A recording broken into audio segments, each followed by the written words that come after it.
진주는 아델그룹 이사회에 제출할 회장 후보 등록서를 한참 바라보았다. 서류 맨 아래에는 아직 서명이 없었다. 단이는 진주의 맞은편에 앉아 있었다. 지금이라도 싫다고 해도 돼. 진주는 펜을 내려놓은 채 단이를 바라보았다. 단이 씨가 나가면 안 되는 이유 저도 알아요. 단이는 김명의 사건과 비자금 수사 자료가 담긴 봉투를 손끝으로 눌렀다. 태호 측은 단이가 회장 후보가 되는 순간 수사 중인 사건을 이용해 경영권을 차지하려 한다는 여론을 만들 준비를 하고 있었다. 단이가 직접 후보로 나서면 복수와 경영권을 거래한다는 공격을 피하기 어려웠다. 이번 선거는 깨끗한 사람을 뽑는 자리가 아니야. 단이가 낮게 말했다.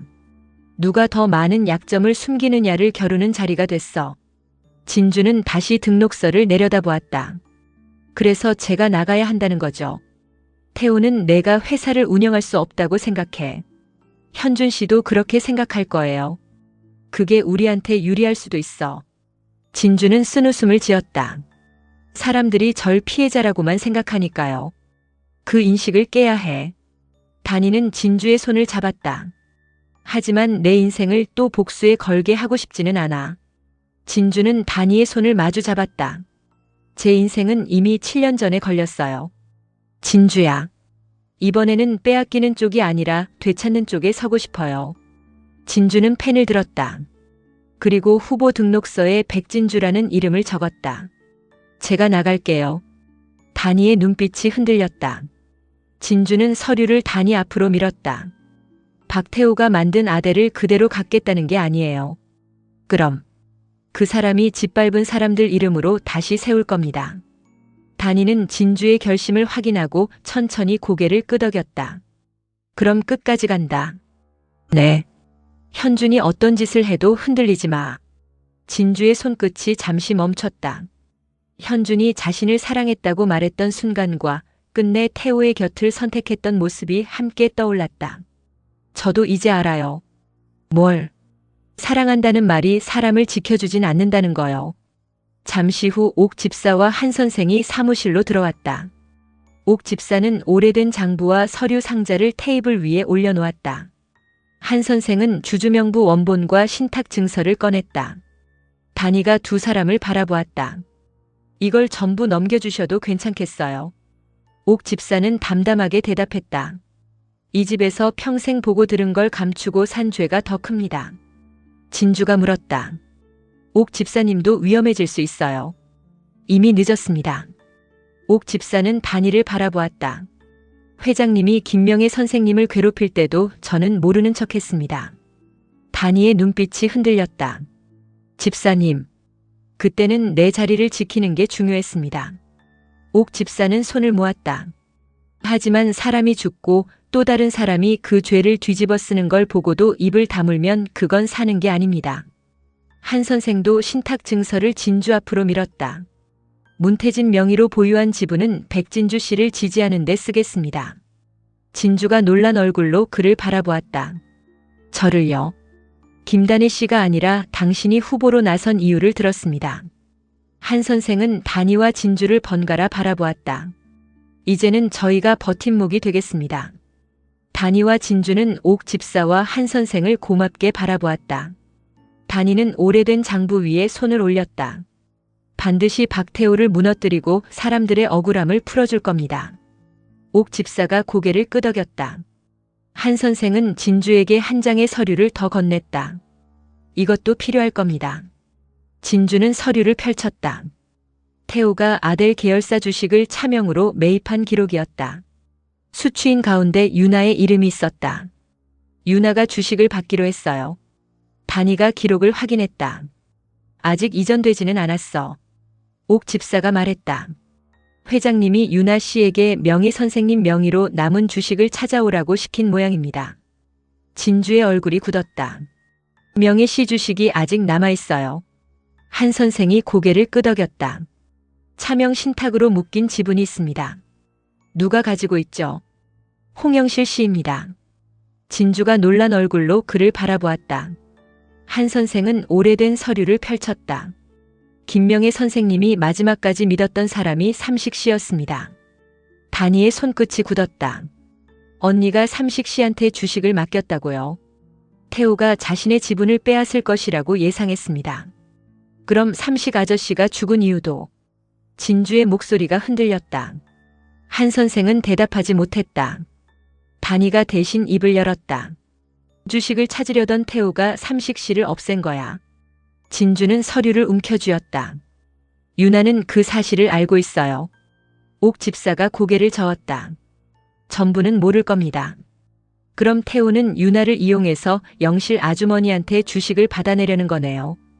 단이는 곧바로 휴대전화를 들었다. 영실 씨부터 만나야 해. 한편 현주는 허름한 식당에서 송근태와 마주 앉아 있었다. 근태는 현준의 얼굴을 제대로 바라보지 못했다. 자신이 친부라는 사실이 드러난 뒤에도 현주는 그를 아버지라고 부르지 않았다. 현주는 물잔에 손도 대지 않았다. 왜 만나자고 했습니까? 근태가 조심스럽게 입을 열었다. 회장 선거에서 물러나라. 현준의 눈빛이 차가워졌다. 그 말 하려고 부른 겁니까? 태호 옆에 더 있으면 너도 다쳐. 이제 와서 절 걱정해요. 현준아. 그 이름 함부로 부르지 마세요. 근태는 입술을 다물었다. 현주는 비웃듯 말했다. 아버지 노릇도 안 했으면서. 그건 내가. 설명하지 마세요. 현주는 몸을 앞으로 숙였다. 내가 회장 자리를 포기하면 내 인생이 지켜질 것 같아. 근태는 자신의 아들을 멍하니 바라보았다. 나도 물러설 수 없는 건 똑같아. 그 자리가 그렇게 중요하냐? 당신은 모르겠죠. 현준의 눈빛이 흔들렸다. 난 평생 박태호 아들이 되고 싶었어요. 그 사람은 널 아들로 사랑한 게 아니야. 알아요. 근태가 놀란 얼굴로 현준을 바라보았다. 현준은 씁쓸하게 웃었다. 이제 알아요. 그럼 왜? 그래도 그 사람이 가진 모든 걸 내가 차지하면 적어도 버림받은 인생은 아니게 되니까. 근태는 손을 움켜쥐었다. 그건 내 인생을 되찾는 게 아니야. 그럼 뭡니까? 태호 인생을 대신 사는 거다. 현준의 얼굴이 굳었다. 근태가 손을 뻗었지만 현준은 피했다. 나는 내가 회장이 아니어도 괜찮다. 당신한테 인정받고 싶은 적 없어요. 알아. 근태의 목소리가 떨렸다. 그래도 나는 내 아버지야. 현준은 자리에서 일어났다. 그 말을 이제 와서 하지 마세요. 현준아. 다음 주주총회에서 진주가 제 상대가 됩니다. 근태의 얼굴이 굳었다. 백진주 씨가 후보로 나선다고. 네. 현준은 차갑게 말했다. 그 사람도 제가 이겨야 할 상대예요. 너 그 여자 좋아하잖아. 현준의 눈빛이 흔들렸지만 그는 곧 돌아섰다. 그래서 더 확실히 꺾을 겁니다. 현준이 식당을 나간 뒤에도 근태는 한동안 자리에 앉아 있었다. 그는 아들이 처음 자신을 찾아왔던 날을 떠올렸다. 그때의 현준은 분노했지만 아직 누군가 붙잡아 주기를 기다리고 있었다. 지금의 현준은 스스로 태호가 만든 벽 안으로 들어가고 있었다. 근태는 휴대전화를 꺼내 한 선생에게 전화를 걸었다. 문 선생. 한 선생이 전화를 받았다. 송근태 씨. 현준이를 막아야겠습니다. 결심하셨습니까? 근태는 떨리는 목소리로 말했다. 그 아이가 제 아들이라는 걸 제가 직접 밝히겠습니다. 현준은 회사 복도에서 진주와 마주쳤다. 진주의 손에는 회장 후보 등록 서류가 들려 있었다. 현준은 서류를 내려다보며 웃었다. 정말 나왔네. 진주는 현준을 지나치려 했다. 현준이 그녀의 앞을 막았다. 단희 씨 대신 방패가 된 거야. 비켜. 회장 자리가 무슨 장난인 줄 알아. 진주는 현준을 똑바로 바라보았다. 당신보다는 잘 알아. 현준의 입술이 굳었다. 뭘 안다는 건데? 그 자리가 사람을 지키는데 쓰여야 한다는 것. 그건 착한 사람들 꿈이고. 당신은 그 자리를 왜 원하는데? 현준은 잠시 대답하지 않았다. 진주는 한 발 다가갔다. 박태호 아들이 아니라는 걸 알았으니까 회장이라도 돼서 증명하고 싶은 거야. 현준의 얼굴이 굳었다. 함부로 말하지 마.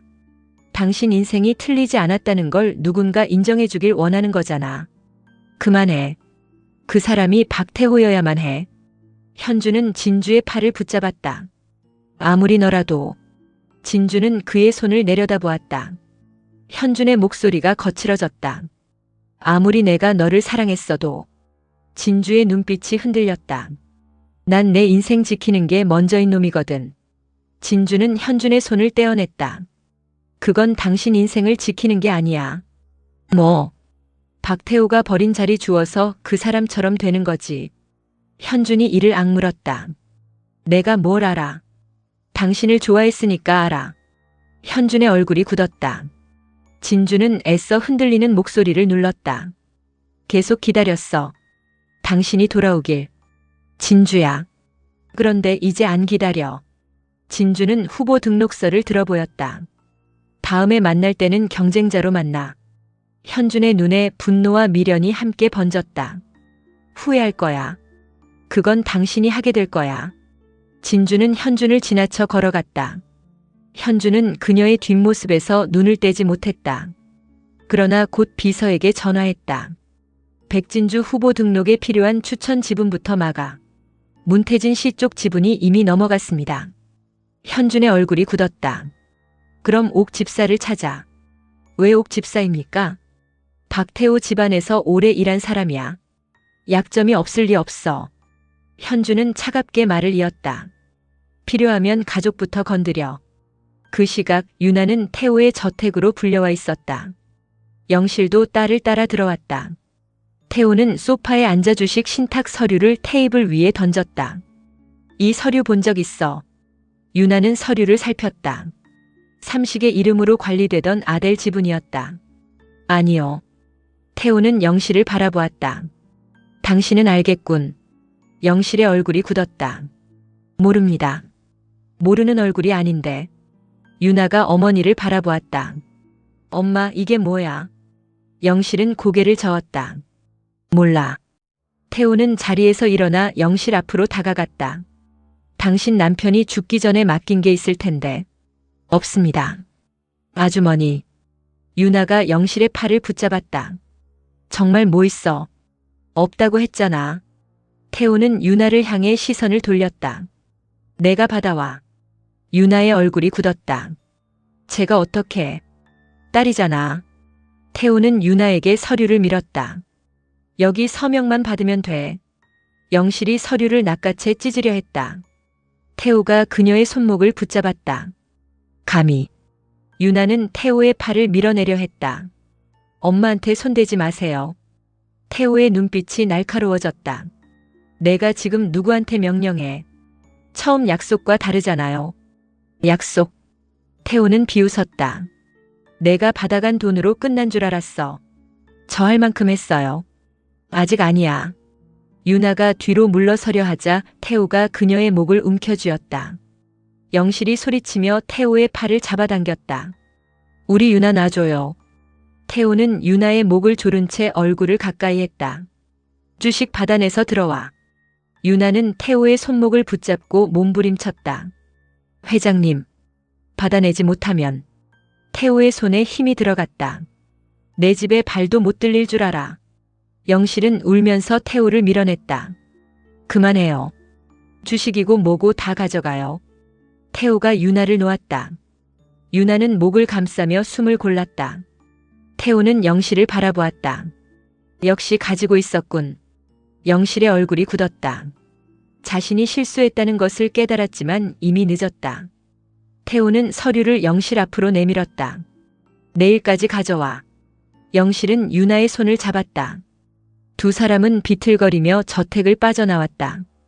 밖으로 나온 유나는 영실의 손을 뿌리쳤다. 왜 가지고 있다고 말했어?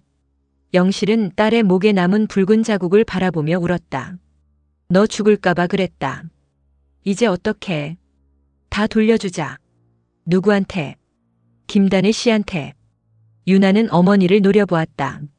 미쳤어. 그 주식은 원래 김명희 선생님 거요. 그걸 넘기면 태호 회장이 날 죽일 거야. 영실이 유나의 얼굴을 감쌌다. 그러니까 같이 경찰에 가자. 경찰이 날 지켜줄 것 같아. 엄마가 지켜줄게. 유나는 눈물을 흘리면서도 고개를 저었다. 엄마는 아무것도 못해. 영실의 손이 내려갔다. 유나는 가방을 움켜쥐었다. 내가 알아서 할 거야. 또 태호한테 갈 거냐? 유나는 대답하지 못했다. 그녀의 휴대전화로 현준의 메시지가 도착했다. 홍영실이 보유한 주식을 내게 넘겨. 그러면 태호에게서 빼내주겠다. 유나는 화면을 바라보았다. 태호와 현준. 어느 쪽을 선택해도 자신을 이용하려는 사람뿐이었다. 유나의 눈물이 떨어졌다. 이제 아무도 못 믿어. 다음 날 진주의 회장 후보 등록 사실이 공식 발표됐다. 태호는 기사를 확인하자마자 현준을 불렀다. 백진주가 후보로 나와. 알고 있습니다. 그 여자 뒤에 문태진이 있어. 그래서 지분을 더 확보하려고 합니다. 태호는 현준을 노려보았다. 30명의 주식부터 가져와. 유나를 시키셨더군요. 그걸 어떻게 알았어? 아버지가 움직이는 건 전부 알고 있습니다. 태호의 얼굴이 굳었다. 현준은 태연하게 말을 이었다. 그 지분은 저한테 주십시오. 왜? 제가 백진주를 이겨야 하니까요. 태호가 비웃었다. 벌써 내 것처럼 말하네. 아버지가 저를 후계자로 세우셨잖아요. 세운 적 없어. 현준의 눈빛이 흔들렸다. 태호는 차갑게 말했다. 돈을 찾아오면 생각해보겠다고 했지. 저를 이용하신 겁니까? 후계자는 자기가 증명하는 거야. 현준은 태호를 한동안 바라보다 고개를 끄덕였다. 알겠습니다. 뭘? 아버지를 믿고 기다린 제가 잘못했습니다. 현준은 돌아섰다. 태호가 그의 등을 향해 말했다. 박현준. 현준은 걸음을 멈추지 않았다. 그 주식 아버지 손에는 절대 안 들어가게 하겠습니다. 태호의 얼굴이 일그러졌다. 단이와 진주는 옥 집사 한 선생과 함께 임시 주주 설명회를 준비했다. 옥 집사는 태호 저택에서 몰래 가져온 작은 수첩을 단이에게 건넸다. 회장님이 직접 관리하던 명단입니다. 단이가 수첩을 펼쳤다. 정치권 인사와 검찰 관계자, 차명 주주와 비자금 관리인, 그리고 현준의 이름까지 적혀 있었다. 진주가 현준의 이름 옆에 적힌 문장을 읽었다. 문제 발생 시 책임 전가. 단이의 얼굴이 굳었다. 태호는 처음부터 현준이한테 죄를 뒤집어 씌울 생각이었어. 한 선생이 말했다. 현준 씨에게 알려야 합니다. 단이는 고개를 저었다. 지금은 안 믿을 거예요. 진주는 수첩을 바라보았다. 그래도 보여줘야 해요. 진주야. 현준 씨가 우리 상대라도 박태호에게 버려지게 둘 수는 없어요. 단이는 진주의 얼굴을 살폈다. 아직도 마음이 남았어. 진주는 대답하지 않았다. 한 선생이 조용히 말했다. 사람을 구하는 것과 다시 받아주는 것은 다른 일입니다. 진주는 천천히 고개를 끄덕였다. 맞아요. 그녀는 수첩의 해당 부분을 복사했다. 선택은 현준 씨가 하게 할게요. 그날 밤 현준은 자신의 사무실에서 익명의 봉투를 받았다. 안에는 태호의 수첩 복사본이 들어있었다. 현준은 자신의 이름 옆에 적힌 문장을 읽었다. 문제 발생 시 책임 전가. 그 아래에는 더 작은 글씨가 남아있었다. 문태진 친자 공개 후 제거. 현준의 손이 굳었다. 그때 태호에게서 전화가 왔다. 삼식 주식 위치 찾았어. 현준은 서류에서 눈을 떼지 않은 채 대답했다. 아직입니다. 내일까지 가져와. 가져오면 정말 저를 회장으로 세우실 겁니까? 태호는 잠시 말이 없었다. 먼저 증명해. 현준의 입술에 씁쓸한 웃음이 번졌다. 알겠습니다. 전화를 끄는 현준은 수첩 복사본을 접어 주머니에 넣었다. 그의 눈빛은 이전과 달라져 있었다. 같은 시각 유나는 어머니가 잠든 사이 장롱 깊숙한 곳에서 주식 신탁 증서를 찾아냈다. 증서와 함께 삼식의 편지가 들어있었다. 영실아, 내가 잘못되면 이 주식은 김명희 선생의 가족에게 돌려줘라. 태호가 알면 우리 가족도 위험하다. 유나는 편지를 읽으며 주저앉았다. 삼식은 자신이 죽을 것을 알고 있었다. 그리고 끝까지 가족을 지키려 했다. 유나의 눈물이 편지 위로 떨어졌다. 영실이 방문 앞에 서 있었다. 이제 알겠냐? 유나는 고개를 들지 못했다. 아버지가 우리를 버린 게 아니었어. 영실은 딸 곁에 앉았다. 네 아버지는 끝까지 우리를 살리려고 했다. 유나는 편지를 가슴에 안았다. 엄마, 이제 바르게 돌려주자. 유나는 울면서 고개를 끄덕였다. 하지만 두 사람이 집을 나서려는 순간 현관문이 열렸다. 검은 양복을 입은 남자들이 들어왔다. 그 뒤에서 태호가 모습을 드러냈다. 태호는 유나 손에 들린 신탁증서를 바라보며 웃었다. 드디어 찾았군. 영실이 유나 앞을 막았다. 안 줘. 태호가 손짓하자 남자들이 영실을 붙잡았다. 유나는 증서를 품 안에 숨겼다. 엄마 놔줘요. 그럼 가져와. 이건 당신 것이 아니야. 태호의 얼굴이 굳었다. 이제야 아버지 딸 흉내를 내. 유나는 떨리는 목소리로 말했다. 우리 아버지 죽인 사람한테는 절대 안 줘. 태호가 유나에게 다가갔다. 그때 거실 안쪽에서 한 남자의 목소리가 들렸다. 그 주식은 이미 권리가 정지됐습니다. 태호가 몸을 돌렸다. 옥 집사가 문 앞에 서 있었다. 그 옆에는 단이와 진주 한 선생이 함께 있었다. 태호의 얼굴이 굳었다. 진주는 영실과 유나 앞으로 다가갔다. 삼식 아저씨가 지킨 주식, 이제 우리가 지킬게요. 태호가 남자들에게 소리쳤다. 전부 잡아. 그러나 누구도 움직이지 않았다. 태호가 고개를 돌리자 자신이 데려온 남자들이 천천히 뒤로 물러났다. 그들 뒤에서 현준이 걸어 들어왔다. 태호의 눈이 커졌다. 내가 왜 여기 있어? 현준은 태호의 수첩 복사본을 꺼냈다. 저를 버릴 계획까지 세우셨더군요. 그건 조작이야. 이제 아버지 말을 믿을 이유가 없습니다. 현준은 유나를 바라보았다. 주식을 백진주에게 넘겨. 태호가 소리쳤다. 박현준. 현준은 진주와 눈을 마주쳤다. 이걸로 내가 물러난다고 생각하지 마. 진주는 아무 말도 하지 않았다. 현준은 신탁증서를 바라보며 말했다. 회장 선거에서는 끝까지 싸울 거야. 태호가 현준에게 달려들려 했다. 한 선생이 그의 앞을 막았다. 당신에게는 이제 투표권이 없습니다. 태호의 얼굴이 굳었다. 무슨 소리야? 한 선생은 서류 한 장을 들어보였다. 비자금 조성과 차명 지분 운용이 확인돼 법원이 박태호 씨의 의결권 행사를 임시 정지했습니다. 태호는 서류를 빼앗아 읽었다. 손끝이 거칠게 흔들렸다. 현주는 그런 태호를 바라보다 진주에게 고개를 돌렸다. 이제 당신과 나 둘 중 하나야. 진주가 대답했다. 아니. 현준의 눈빛이 굳었다. 진주는 후보 등록서를 들어 올렸다. 이번 선거는 당신과 나의 싸움이 아니야. 그럼 박태호의 아대를 지키려는 사람과 그 사람들에게 빼앗긴 아대를 되찾으려는 사람들의 싸움이야. 태호가 서류를 찢어버렸다. 누구 마음대로. 그때 경찰들이 집 안으로 들어왔다. 형사는 태호 앞에 체포영장을 내밀었다. 박태호 씨, 송삼식 씨 살인교사 및 증거조작 혐의로 체포합니다.